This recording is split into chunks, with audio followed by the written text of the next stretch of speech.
So that was 16.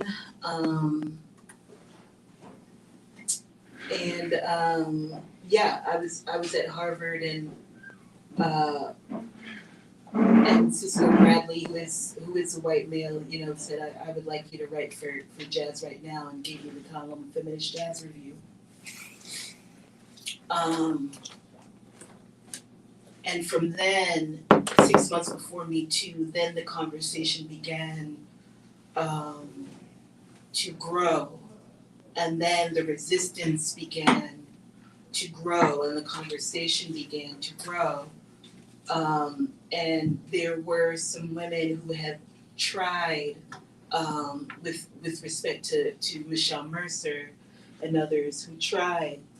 But I think, because I find it to be very painful what she went through with kind of the backlash of, but I think regarding feminist theory and writing, and conversation and voice, I had found a way to communicate with all of us, of every background. And that was because I had friends and good mentors and human beings around me, male, cis male, who didn't want anything from me and said, "Are you okay?" And we're willing to listen and have the discourse. So I was trained to do that, and thanks to Howard Mandel, who you gotta love Howard, who the president, the director of the Jazz Journalists Association, she was referring to, who's a tough but great mentor. Anyway, so over the years, it just has been what it is, and Downbeat, New York City Jazz Records, and some of the glossier publications. I'm an entertainment reporter for New York Amsterdam News. I've been there for 10 years. This is my 10th year anniversary. So anyway, just to wrap it up, going through that conversation from 2017 for about 5 years, it was a very immersive, deep, painful, heavy work to talk to women, to be dedicated to focusing on Black women and women of color, and excavating their pain and voices, and I think, just to wrap it up, my writing is very experiential, very, I'm a big fan of, and he's, whatever, Hunter S. Thompson's Immersion, he's Gonzo, and then kind of Vice kind of flipped Gonzo writing, which is, putting yourself in the place and you telling what you're feeling, what's going on around you. And then immersion is when you are in it and you're allowing those around you to tell the story. So I was able to kind of experiment with that at LA Weekly and say, okay, Black women, we have all these listicles. Oh, here are all these Black women who play guitar. Here are all these Black women. And I thought, why don't I give them the mic and just ask them? So that was when the conversation of like, oh, we should talk to women. And I'm not saying that you all, didn't do the work, but that crafting and the idea of like, oh, instead of telling people who's cool, why don't we talk to the women and get into their experience? And that is what the work has been. Well, I'm glad you mentioned the fact that you have been writing for the Amsterdam News, because this book is broken down into various sections. And one section deals with what's referred to as the Black Dispatch, and that's African American newspapers and whatnot, primarily magazines as well. And it's really been interesting to speak with people who have had experiences writing for the Black Dispatch, because there hasn't been that much jazz writing or serious Black music writing in the Black Dispatch. And each of the sections of the book, there's a section of the book featuring freelance magazine writers. There's another section of the book that features authors, those who've written books as well as for publications. And there are various sections, and one section is called Black Dispatch. And there were only 2 contributors to that section. And that's because there simply have not been that many black jazz writers at the Black Dispatch. And that is a real disparity when you consider the historic origins of this music that we call jazz. But I wanted to ask each of you, what's been your overall sense of participating in this particular Black music writers dialogue, Ain't But a Few of Us? No, I don't have to speak first. No, you don't, but you don't. Well, one thing that I was struck by in reading the stories in the book is that even though people come to the music differently, our experiences have a similar thread to them. Everybody's struggling to get their work out there, to get it published, to get it seen, to get it read, and either battling with editors or publicists, or the fact that, as you're talking about the Black Dispatch has only a couple of writers, it makes me think, who is the audience for those publications?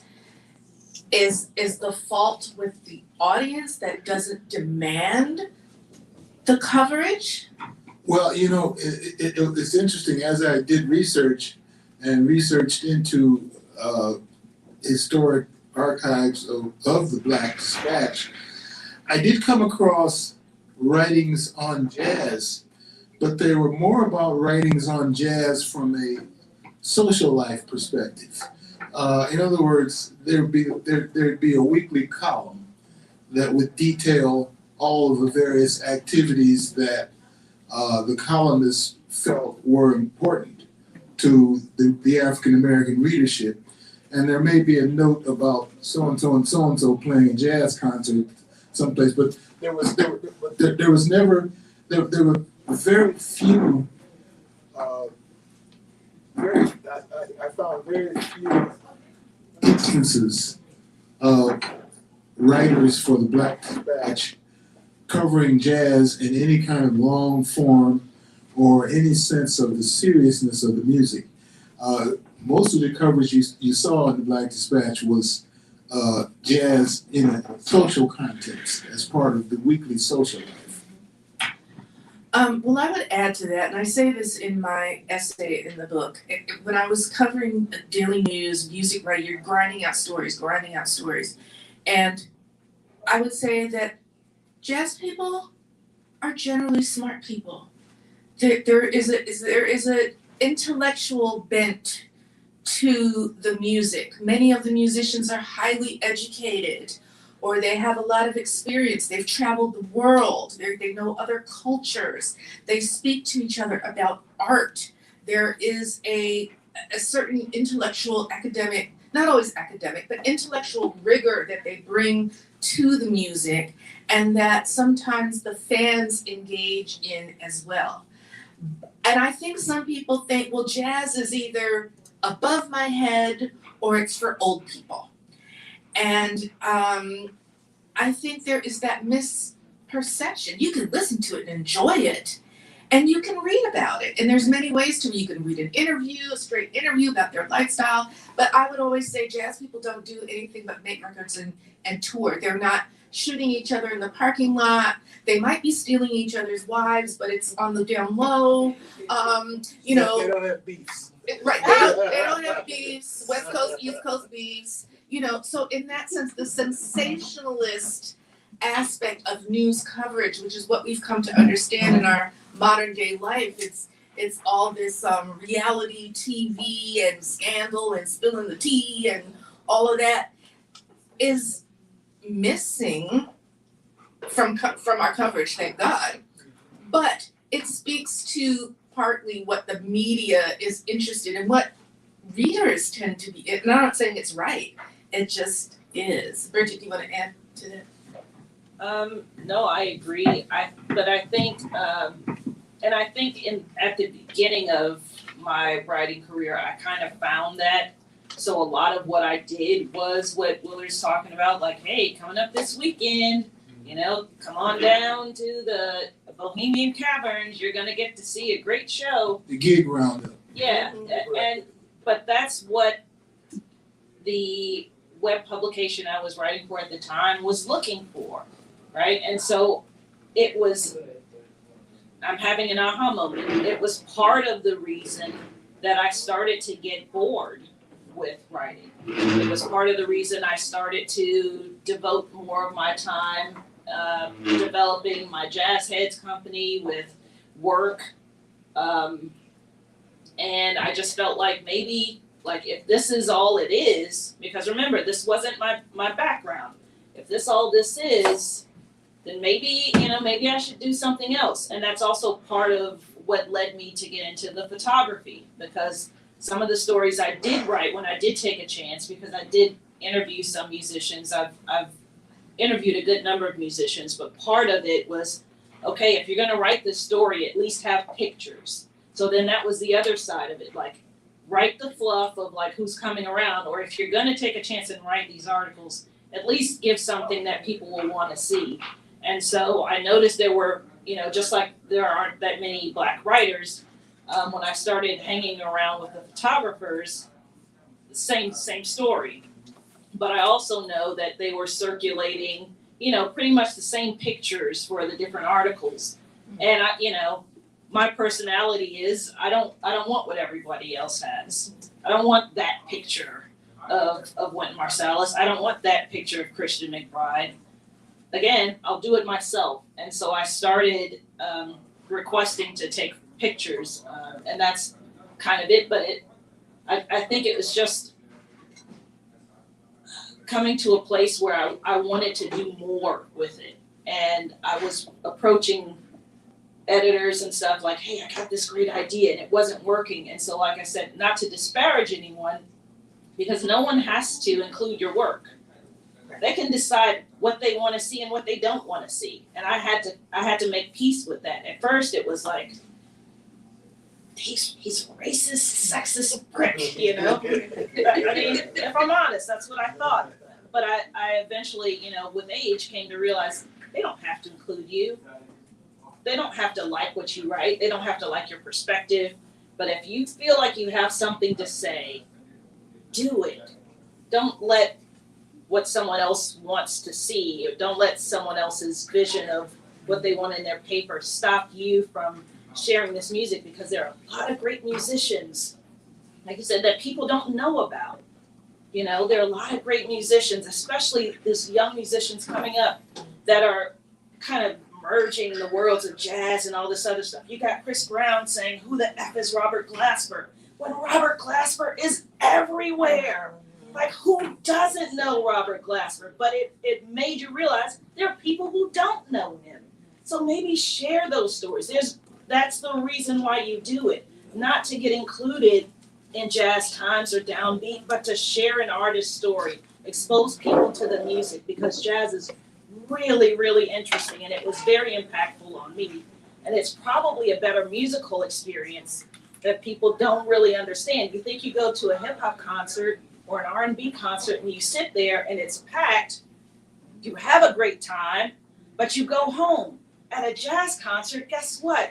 The musicians step off the stage and they walk through the crowd and they talk to people and they engage people and they ask for your phone number and they ask for your card and they give you their card, and you make connections with jazz music, no other music. So it's important for me. That's part of the reason why I stick with it, even though I'm not as consistent as I could be, and even though there aren't that many people who look like me, even fewer women.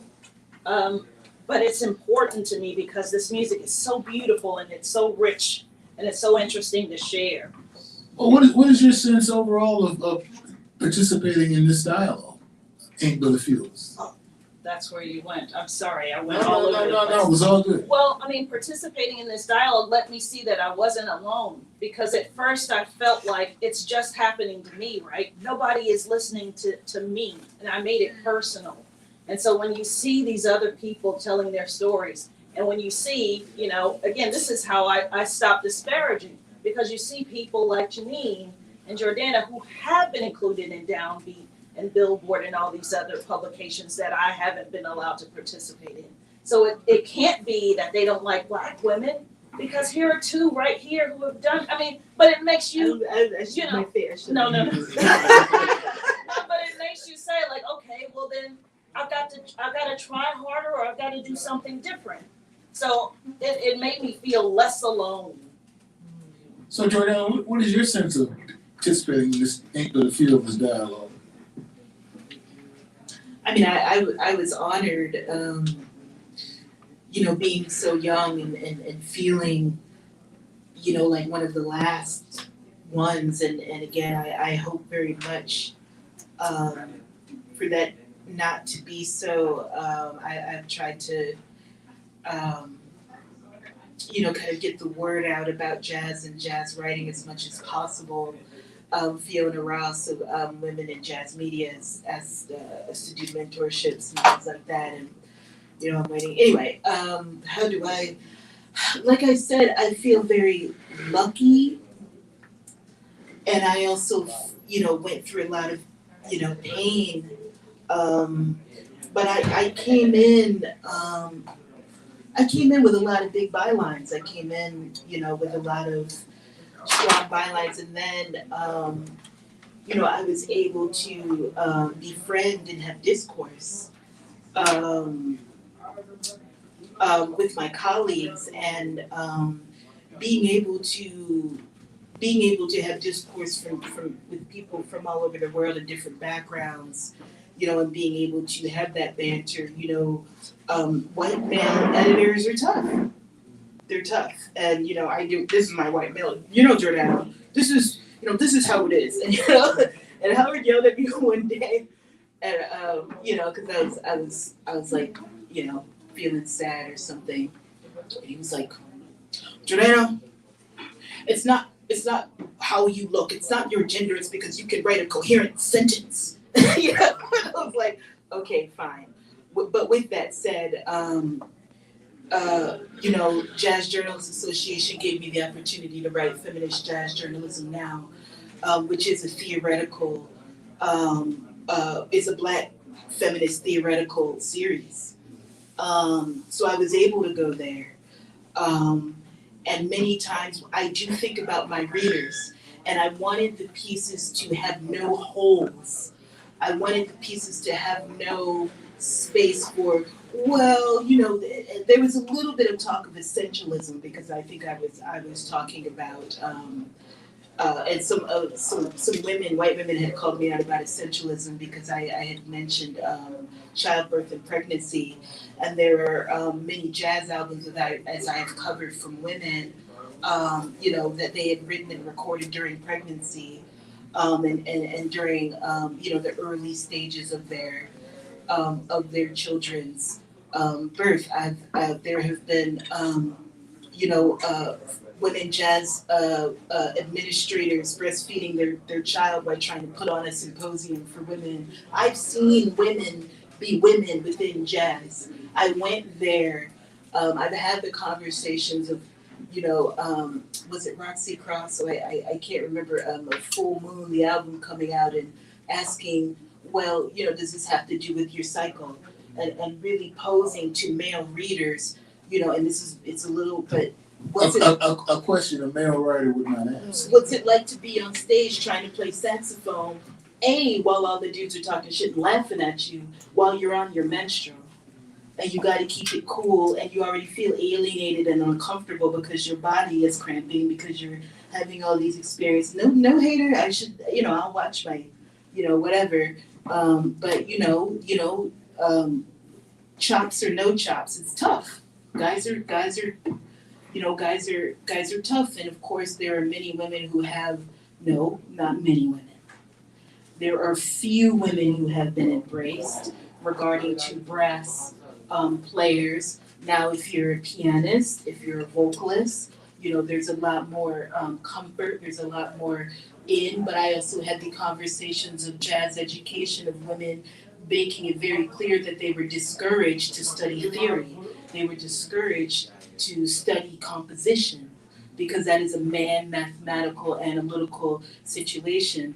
There's a book from 1889, I believe, called Women in Music. I actually wrote about it in LA Weekly on a piece called Men in the Music Industry, You Can Do Better, where George Upton says that women are not, it's impossible for a woman to create original music.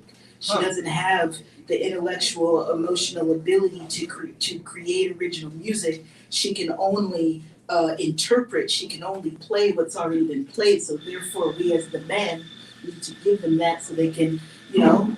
But this is over years of my study of women in classical music. Well, how do you reckon? How do they reckon people like Mary Lou Williams? How do you reckon people like Mary Lou? Well, first, Not you. How does an editor or someone who has that disposition, yeah. that women are not composers, how do they reckon people like Well, Mary this Lou was Williams? 1889. I mean, Oh, you this know. was Yeah, this is from that I book. went Okay, far back. I all right, nerded. I went far back, right? But to get more current, to answer the question of, you know, why there, what I believe, what I've studied is why there are a majority of white and white male jazz writers is because, you know, the beatnik scene, you know, when Ginsberg and when, you know, everybody in the I'm young, God, what do I know? But in the 40s and 50s, you know, The with Jack Kerouacs of the world. the Kerouacs and the Ginsbergs and kind of, you know, the scene when the white intellectual class started blending into the ghetto, a Hairspray, you know what I mean? Like when you know, it's history. I mean, John Waters was just telling. He was just telling how it is, you know, that natural integration before integration you can't help who you love. You can't help, you know, and I'm not apologizing or whatever. Just a side note, Lee Stewart. Lee Stewart was in Harvard and he was starting his talk. He looked at everybody and he said, integration was the worst thing that ever happened to us. Like everybody was like, oh, you know. I'm sorry, I just, moments like those to like see everybody's face. And then I was at a women in jazz panel with Laura love you, Laura, and Michelle Mercer. This was really early on, and Howard had brought us all together. And I had said, you know, jazz is black music, and everybody, you know. So I love those moments. I love those moments, you know. And some older white guys got mad at me. They cornered me and were like, listen, I don't, you know, anyway. But I'm not being facetious. I really mean, you know, in the 40s and 50s when there was integration and Greg Tate would tell me stories about how, you know, radio was very segregated, but in real life in the 60s and 70s, you could see, you know, the MC5 and Sun Ra and you know, the Ramones all in the same night. But we are taught by the media that we were all separated in the 40s, 50s, and 60s. We're blinded and given a guise by radio and by media that we were not together. So I feel, so I think that's the answer. And then why, because I was confused, I'll try to shorten this, but I was confused in the research because there were many articles where white men hated jazz. Obviously, we know this. And saying it was kind of the devil's music and, you know, make sure that, you know, that nobody listens to this music. And then all of a sudden, it began to be co-opted and if not praised, analyzed, and then praised, and then put on this higher intellectual pedestal. And then, you know, you had, you know, white jazz, you know, musicians kind of coming in, you know, in the 50s during segregation to kind of, you know, to co-opt that. But I think that is what happened. One day it was the devil's music, and the next day I think some people just went to the hood and listened. You know what I mean? And we're Right. like, holy crap. Made a lot of money, much more money than many jazz artists. And then, so that's my theory, but why Black voices have been buried in silence, I'm still, and then Black women, I'm still trying to figure that out. But I honestly can't agree with these amazing, brilliant Black women here on the stage, because doors have opened, and people have been very kind, and I've had a lot of opportunity in the realm of jazz, and I'm very thankful. And maybe with other, we can circle back around to me, because I had to really think about how a blessing it's been. But for 5 years, people really, really were supportive. Yeah. Well, the book, again, is called Ain't But a Few of Us. Black music writers tell their story. And as I mentioned, it's broken down into various sections representative of where the writers, some of their primary contributions came from. And in addition to the interviews with the writers, there's also an anthology section. And in the anthology section are writings by historic Black writers like Amiri Baraka.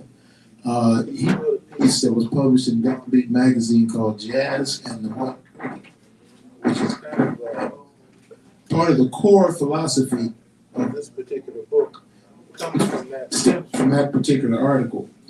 And A.B. Spellman is represented, and the late great Wayne Shorter, who just passed about 11 days ago.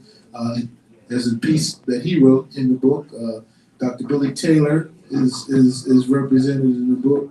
Archie Shepp, and several musicians and scholars who've contributed down through the years, Black writers writing on jazz.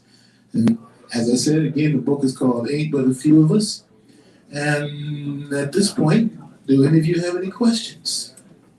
And while you think of the questions, I just want to congratulate you and thank you for being the editor and creator of this, because you've given us a lot of opportunities to speak out about our reality in a way that we didn't get a chance to express before. So thank you. My pleasure.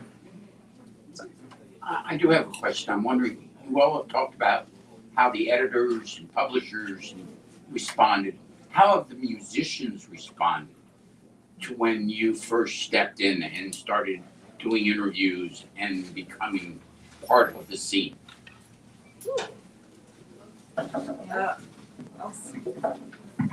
The musicians have all been very gracious with me, and I'm grateful for that, because it was something, again, I'm not a journalist by trade, so I was nervous about approaching. I just had this grand idea. I wanted to do a book, and I wanted to see who I could talk to. And so at first it started as like, I'm just asking random questions. But then the more I started getting to know the musicians and learn more about the music, now I've got more pointed things I want to know. Now I'm more curious, and they loved it, and they were very open to me. And sometimes interviews, it seemed like they didn't go well, and maybe I'd hear from their publicist and said, "Hey, he loved talking to you," and I'm like, "Really?" Because it sounded like he hated me. That happened twice, and I was just super excited about that. But they've been super gracious to this point in my writing. Yeah, I have to say, every time I interview an artist, there's some questions that you have to ask. There's some things that are standard, how did you get into music, what inspires you? But I always made it a point to come up with unusual questions, because I'm really curious about their art. I'm really curious about how creative people create what they do. Where does that energy come? Where does that spark come? Can you describe it? It's just like a mystery that I want to uncover. And so a lot of times, these artists have been interviewed, and sometimes they're just like, oh my God, another interview, what's she gonna ask me? Right.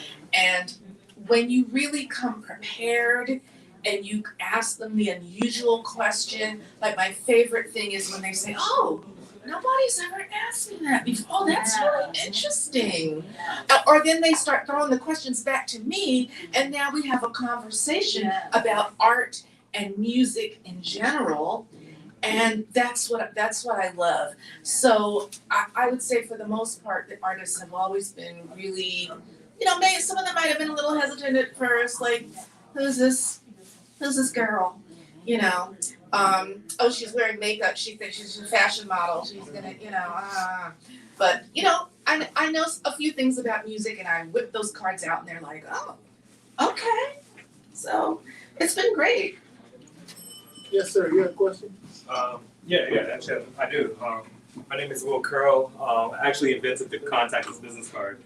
And the reason why I bring that up is because I feel like our journeys are, I think like many people's journeys are similar. It's like when you talk about, when you try to reach out to editors, and white editors, they want to take up your stories, and you have that suppression. I feel like that happens to many Black people when they're trying to get their ideas or when they want to get their products out there. There's always this suppression across the board. If there's anything that you could do, like you can go back in time, or maybe you're happy where y'all are. If there's anything that y'all could change, what would you have done differently from the very beginning? I'll be quick with mine.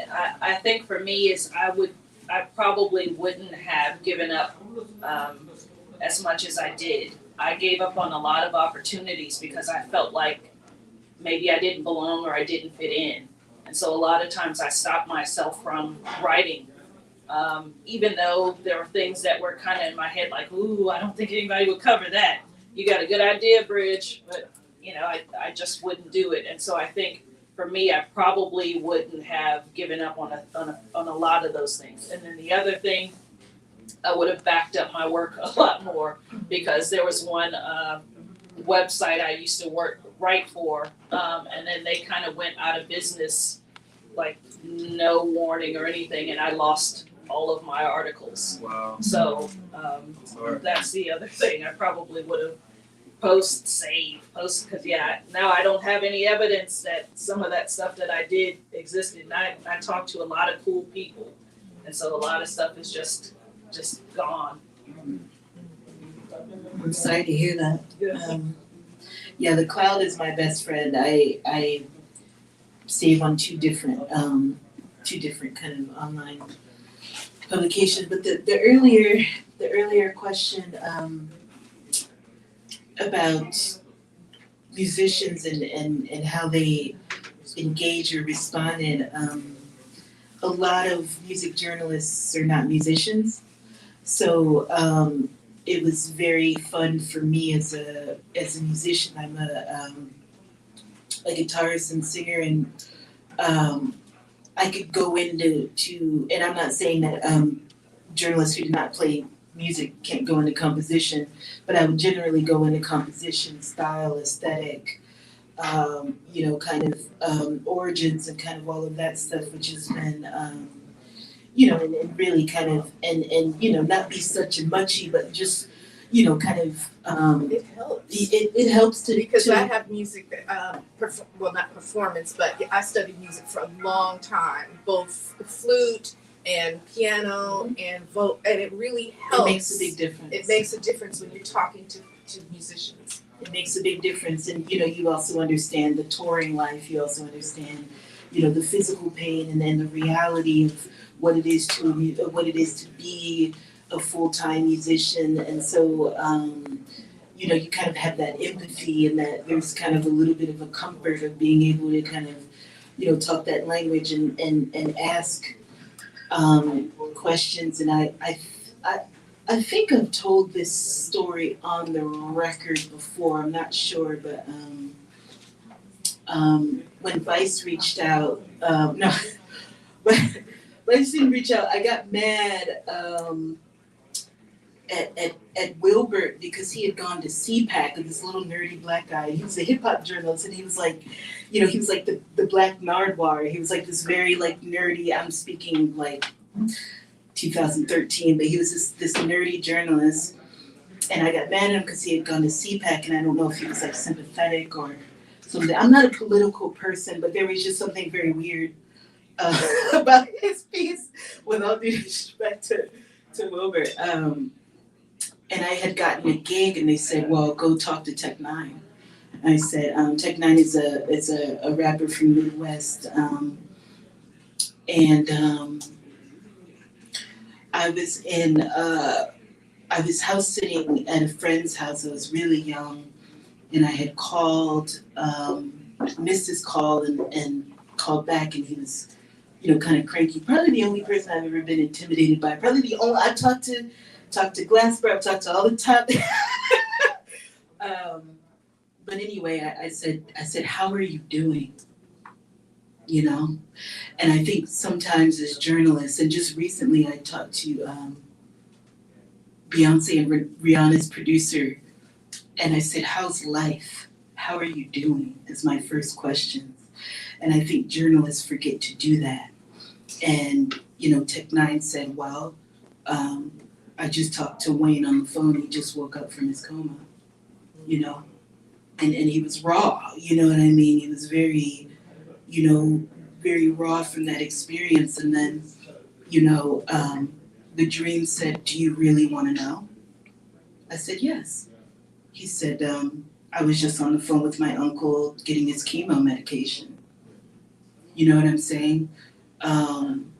And that's what journalism is. That's what music journalism, that's what art is. Not pain, not co-opting someone's pain, but remembering that they're human. And before you go into, when you played this album, how do you sound? How are you doing? How's life? Because, that level of trust, and then that level of me caring, I genuinely care. But I think that's why I've been successful in regards to the potency. And what a lot of people don't know is that Robert Glasper's ex-wife, Angelica Biener, is a jazz critic. Oh, she's a contributor to the book. She's a contributor to the book. And so you don't know a lot of things about the artists. You don't know what they know, what their experiences are. And I think, as I've said, experiential and really kind of getting a little bit deeper, with the interviews and with the profiles have been, I think has been really helpful, particularly with supporting women and Black women in jazz. Sorry, but would there be anything that you would change? Like, or are you happy with the course of of how things work? Would there have been anything that you've done differently? I wish I was a better self-promoter. I wish that I trumpeted my skills from the mountaintop and, got many more opportunities to write for bigger magazines. And, I'm a freelancer now. I'm not on the staff of any publication. The publishing world, I'm used to print, and the publishing world has changed a lot. Everything is online. And, I just wish I was a better self-promoter. I kind of like to be the voice behind the throne. I don't know. But then I get mad when people overlook me. Like I'm mad. Like I see all my friend journalists who are on Unsung, or they're being interviewed for all these documentaries on jazz artists and hip hop artists, and I'm like, I was there. I was writing then. Nobody asked me to comment. Well, you didn't put yourself out there. You didn't push. I think I'm a good writer. I think I'm an insightful writer, but I'm not great at promoting myself. I tend to be a little shy. So.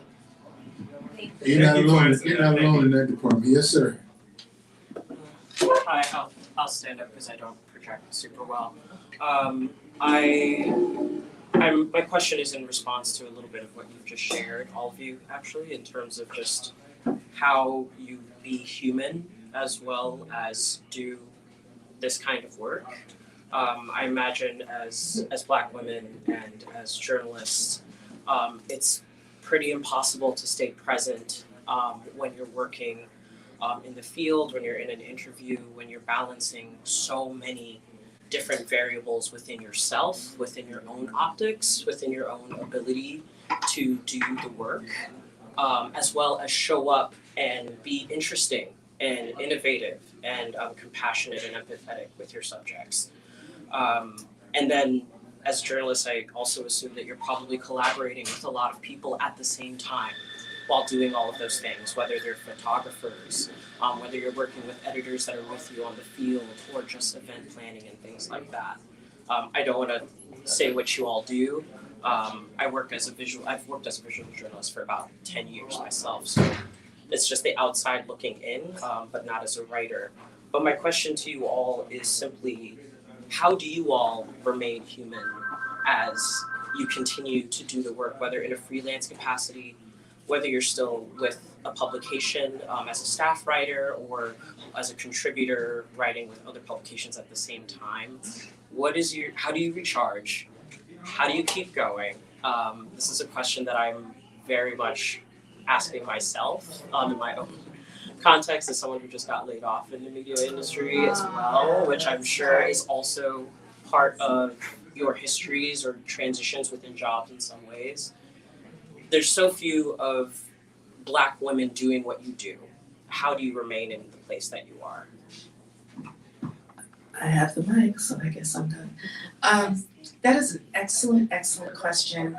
I think it applies to everyone who's trying to juggle. A lot of people have kids. I didn't have kids. My career took over. I was married for a time. The marriage didn't survive. All of the things that I was doing, traveling, meeting people, interviewing people, always on the go. It's supposed to be a 9-to-5 job, but it's a 9 to whenever. Yeah. You're gone on the weekends, you're traveling, you're going to festivals, you're interviewing people in the studio at midnight, you're going to the cocktail party, whatever it is. Now I'm at an age where I didn't have kids, but I live with my aging parents. So I'm concerned about them. And even as a working journalist, I did have to, my concern was always my personal safety. Because I'm alone. I didn't travel with an entourage. So when you go to the reception, or you go to the screening, or you go to the studio to interview somebody, and they can't talk to you till 10 o'clock or 11 o'clock or whatever it is. That even when I was doing hip hop, my safety was always a big issue for me, and there was a lot of sexism, a lot of harassment. And but I didn't want to complain because I did not want to have my job taken away from me, or be looked at, oh, she can't handle it. She's not tough. She can't handle it. So blah blah blah. What I would say to you is, music heals. I love all kinds of music, and when I get really distraught or overburdened or stressed, I just pick. There is nothing that Stevie Wonder or Miles Davis cannot cure or help me see a light to, and I'm being real about that. So music doesn't work for everybody, but that's my answer. Yes. Thank you so much. Yes. Anyone else? Sorry. Please. I'd love to hear from everyone, honestly. Okay. Yeah, I'll just offer quickly. For me, as Janine alluded to, I guess for me it was easier when I was single to be human and be everywhere and to be myself and be a writer and photographer and all that other stuff.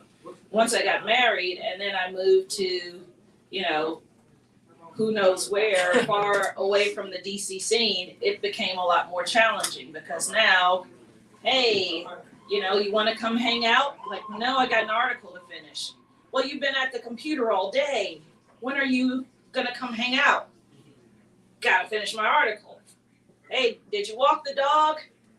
Got to finish my article. And so that's why I got one toe in, one toe out. But also, as Janine said, one of the things that keeps me, one of the ties that binds for me is my love for music.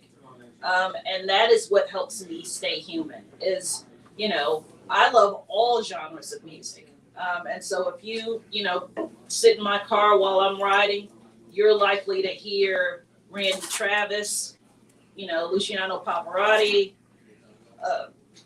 the X-Clan, you know, and Nina Simone all on one ride. And it helps me to stay kind of not so aggressive, not so withdrawn, not so disconnected, because I feel like that's a connection to anything and everything. So I love, and then, you know, also as Janine alluded to, like, listen, when I was single and I was all over the place, I was by myself. Like I said, I'm my own photographer. I'm my own writer. I do all my own interviews. I put myself out there. And, you know, a lot of times when you're by yourself, sometimes people don't take you seriously. I didn't worry about my safety because I'm a boxing fan. Okay? Mike Tyson, right? Yeah, and I'm from Cleveland, right? Hey. You know? I'm from Cleveland. I see you. Don't hurt him. But you know, I was all over the place. I love music. I wanted to be at this club or that club, but now I'm, you know, listen, I'm not gonna be at the clubs. You know, my husband wants to go hang out. Guess what? I'll hang out for a bit. But when it's time for me to reconnect to the music, my door is shut. I'm listening to whatever I want to listen to kind of recenter me, refocus me, and then I'll write whatever I need to write. And he knows when that door is closed to leave me alone. And he leaves me alone, you know. But it's you gotta love it. You gotta love it. Because listen, I got a 9 to 5. Right. I've gotten paid a couple of times from writing. It doesn't pay me. I'm here because I love it. You know, you've got to. Thank you so much. Thank you too. Thank you for that question. That was very empathetic.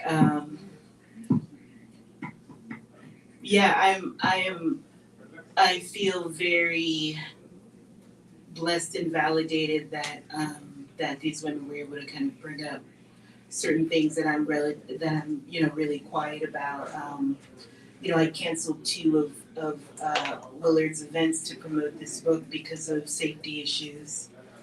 And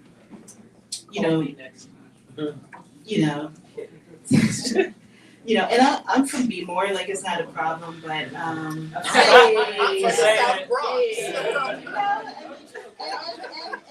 to work in jazz and to work in hip hop, you have to be a strong girl. Doesn't mean you have to be a woman. Doesn't mean you have to be mean. Doesn't mean you have to be tough. But I have 3 brothers, and kind of you just it's an environment that I guess that maybe that's an answer. I don't stereotype feminine and women, to say that that the majority of women and Black women can't handle male dominated genres of music that function in the streets. There's a code. There's a code to jazz. I know about the jazz beats, but I keep it quiet. Right. But there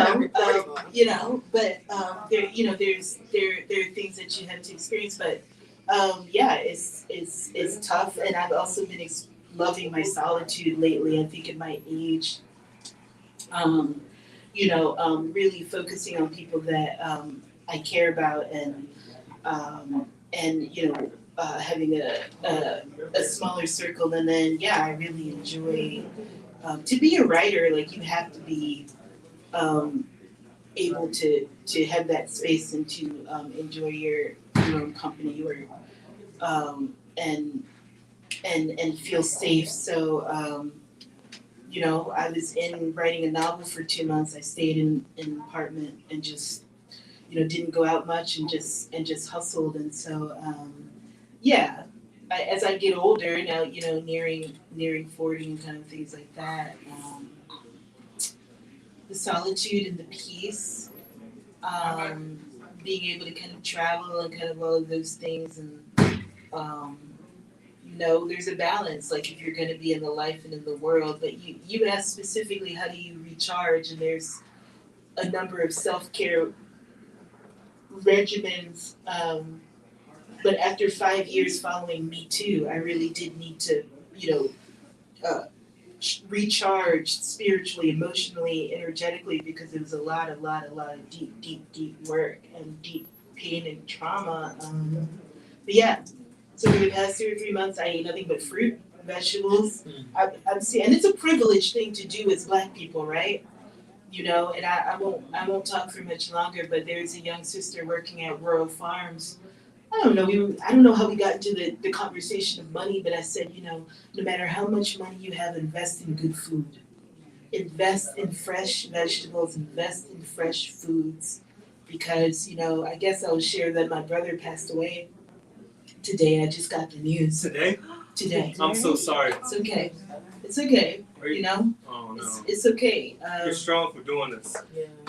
Well, I had canceled twice, and it's Women's History Month, and women do not come before my family, but there are just so many reasons why I'm here, to be in the community, to be with Black people, to be with people. Thank you so much for being here. But that's the thing about purpose, and about when it was said that you have to love it. It's more than loving it. It's God's purpose.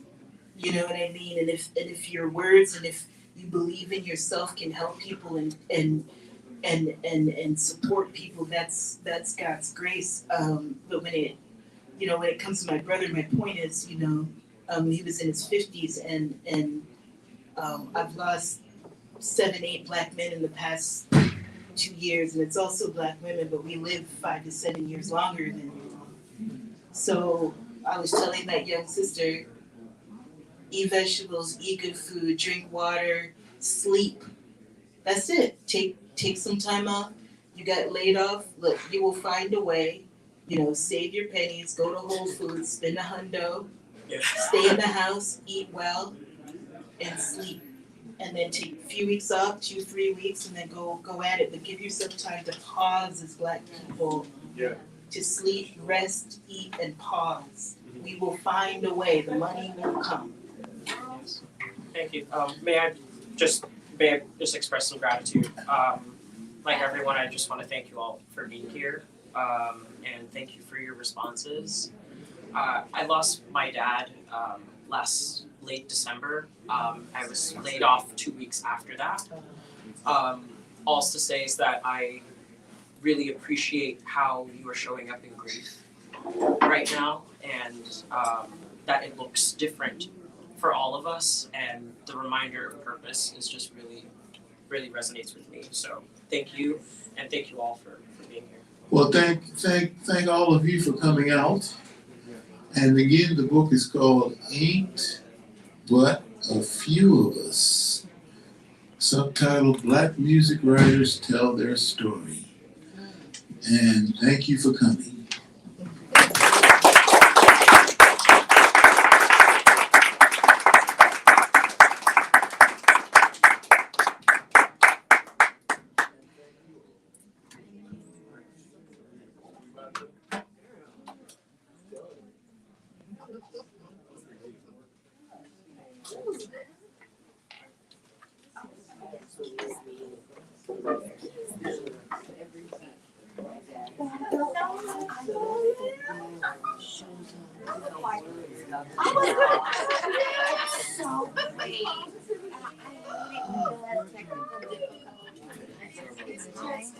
I like your hair. Oh, thank you. You're